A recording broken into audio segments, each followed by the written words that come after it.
Nou dat jy kortbene lekker onder die knie het, kan 'n mens kyk na variasies en een van die lekkerste variasies is voorste lus en agterste lus kortbene.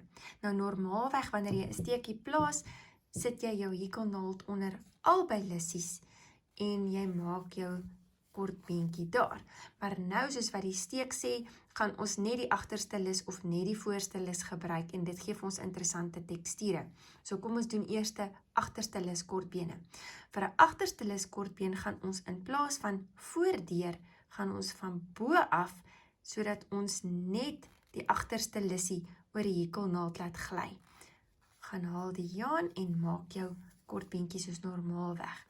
Van bo af deur, net die agterste lussie gly oor, kry die jaan en trek deur al twee. En wanneer jy al jou steke deur die agterste lussie maak, gee dit nogal 'n baie interessante driedimensionele effek. Dit lyk amper so 'n bietjie soos ribbing en hier is doodgewone kortbene net in die agterste lussie gemaak. Nou, mens kan hom ook deur die voorste lussie doen. Jy gaan net jou hekelnaald 'n bietjie anders ter plaas.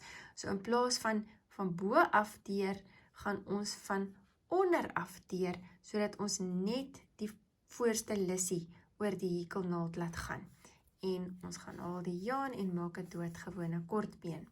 Van onder af deur, sodat net die voorste lussie oor die hekelnaald gaan haal die jaan en maak 'n gewone kortbeen. En wanneer jy al jou steke net deur die voorste lussie maak, gee dit weer 'n heeltemal 'n ander patroon. Hy gee amper so 'n streepie en is 'n bietjie van 'n platter tekstuur as jy dit nou sou vergelyk met die agterste lus kortbeen. So die regterkantste een is kortbene net deur die agterste lussie gedoen en die linkerkantste een is al die kortbene deur die voorste lussie gedoen.